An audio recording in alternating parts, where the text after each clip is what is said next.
The Booker Prize announcement is finally here.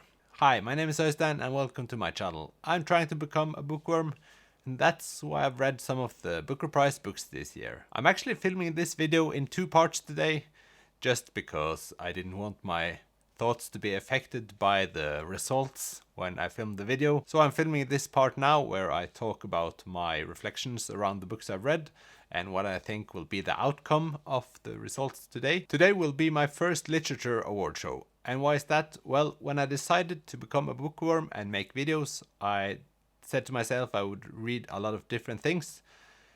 But if you read books you like and then find similar books, you won't get anywhere. And you can read highly rated books, but popular highly rated books are sort of one genre in my head. Not really, but kinda is. And so I decided to read Booker Prize books, because then I could read critically acclaimed books and books that I thought would be more picky, or what's the right word? High society, maybe? Something like that. Books about difficult or different topics that I wouldn't normally read. And so I thought the Booker Prize can choose the books I can choose from instead of me choosing books. So that was really the logic behind it. And I don't regret doing it like this, because I've broadened my horizon quite a bit. I've made a review of each of the books I've read for this year's Booker, so I won't talk much about them. I'll just talk briefly about them. And the first one is A Town Called Solace by Mary Lawson.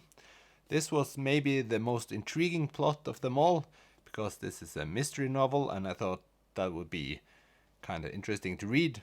I've never really read a lot of mystery before, but I like it on TV, so I thought that was the logic behind it. This book is sort of narrated from 3 different people. I like this book quite a lot. I compared it kind of like to watching Twin Peaks on TV.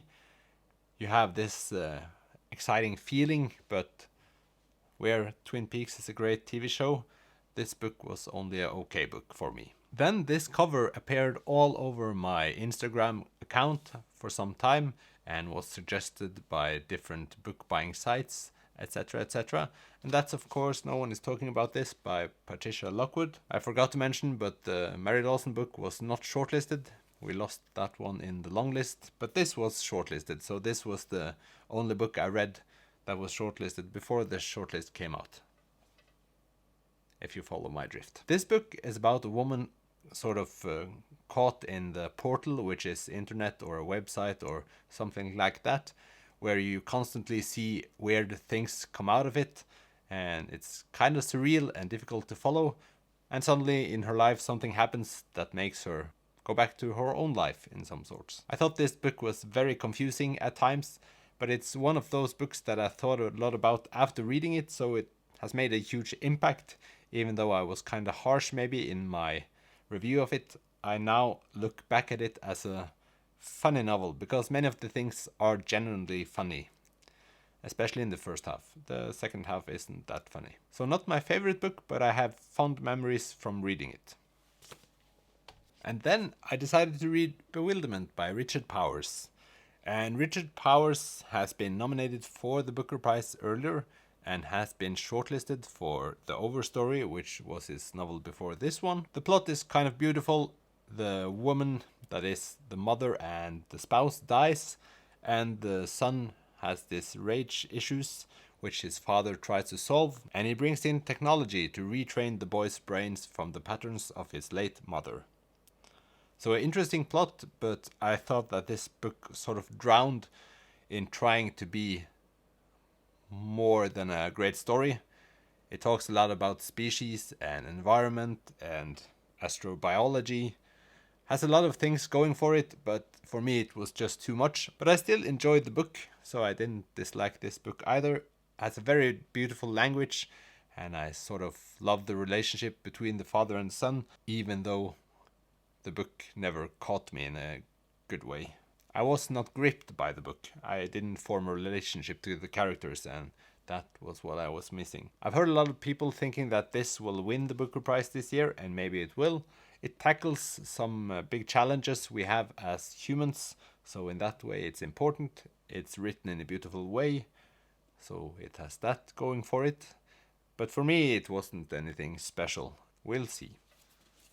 And when I finished reading Bewilderment, I thought I would read Maggie Shipstead's Great Circle, but then I would have read 3 out of 3 nominated Americans, and that would defy my purpose for reading Booker Prize books. I said in an earlier video about the shortlist that I had a candidate for winning the prize, and that was before I read it, so that's kind of weird, but I did. That's why I decided to read The Fortune Men by Nadifa Mohammed. Nadifa is an English Somali author, and this book was the favorite of mine of all the books I've read for the Booker Prize this year. It's based on a true story about Mahmoud Matten, which is wrongly accused of the murder of a Jewish shopkeeper. The book has a great way of talking about how it was living at that time, how it was being an immigrant, a lot of racial issues, which are still in news today. And I just fell in love with how the author gripped me in a way. I felt very close to the characters and felt their sorrow and pain. I was just intrigued from the start. So even though I knew how it was going to end before I read it, because it was based on a true story, I really enjoyed reading this book. So this is my favorite for winning the prize this year, from the books I've read, of course. So if one of the books I've read is going to win this year, I still hope it's this one. So that's kind of nice, having some continuity on this channel. And now over to the books that I haven't read. The first being Great Circle by Maggie Shipstead. For some reason I thought that this book wouldn't get shortlisted, so I thought I didn't want to spend my time reading something that big and without getting something from it. That's a weird attitude to have, but I'm becoming a bookworm. I'm not a bookworm yet, I would say. This book is supposed to be a real page-turner and high-tempo book, and it's kind of big, but people say it's a quick read because it's so exciting, and I'm sort of regretting not reading it now.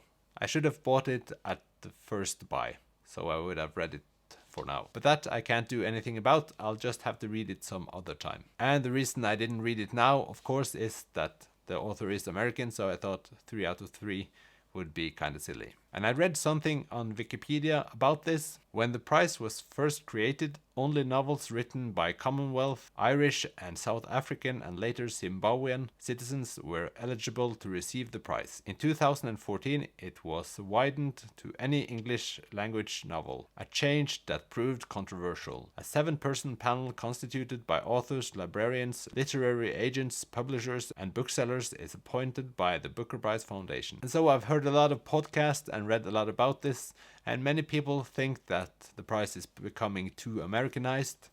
So that was the controversy I talked about earlier. And I sort of understand the want to get other authors from other parts of the world in the spotlight. Other than that, I have no strong opinions. But this controversy made me read this book. So I'm very happy in that sense right now. Next is The Promise by Damon Gallagher. This has to be the book that I've been recommended the most after I started this project. The only downside is that the recommendations have come so late that I haven't gotten around to read the book yet. People say that it has a very, very interesting plot. I did not get that from reading on the back cover or a summary of the book. That's a shame. I think that summaries are often quite misleading, unfortunately, but that's maybe how it is.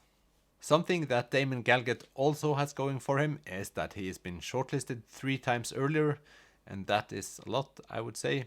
So maybe this year is his year, or maybe that's not how this works at all. Lastly on the shortlist is A Passage North, a book by Anouk Arupragasam, a Sri Lankan author. This book never did grip me with the plot, and that's why I quite early on thought that this book wasn't for me. It's about coming to terms with the Sri Lankan Civil War, and at the time I thought that this was a too serious topic for me in a way, and too big topic, sort of. It just wasn't a book that I thought I would enjoy. But it is shortlisted, and I would say that if this book won, that would be the biggest surprise of them all, for me at least. But what do I know? I live in Norway, of course, and our great neighbors, the Swedes, are each year giving out the Nobel Prize for Literature. And this year especially, there has been a lot of talk about where the author has come from that has received the prizes earlier. And if I should use the same logic for the Booker Prize this year, it seems like Damon Galgut has a bigger chance of winning this year, because it's 22 years since the last South African author won the prize. But I don't know what the judges are thinking. Now you know my thoughts for which books I think will win and hope will win and all that. And we'll just have to wait a couple of more hours and I will suddenly appear here again. So I think that's the end of part 1. It's starting, but no sound. Of what happens to our minds when we go online. It's on. Solace in the night sky. And we have a female. They all look so serious. And Maggie Shipstead.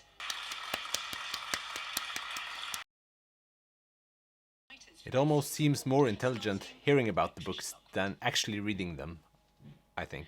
I think no one is talking about this is still kind of funny. I can feel it now when I hear sentences from books I've read taken out of the book. They're so much more impactful just because I know that at this moment I have to focus on these words instead of reading the book, and these sentences are just a part of the book in a way. Back to the stage, chair of judges. The tension is rising.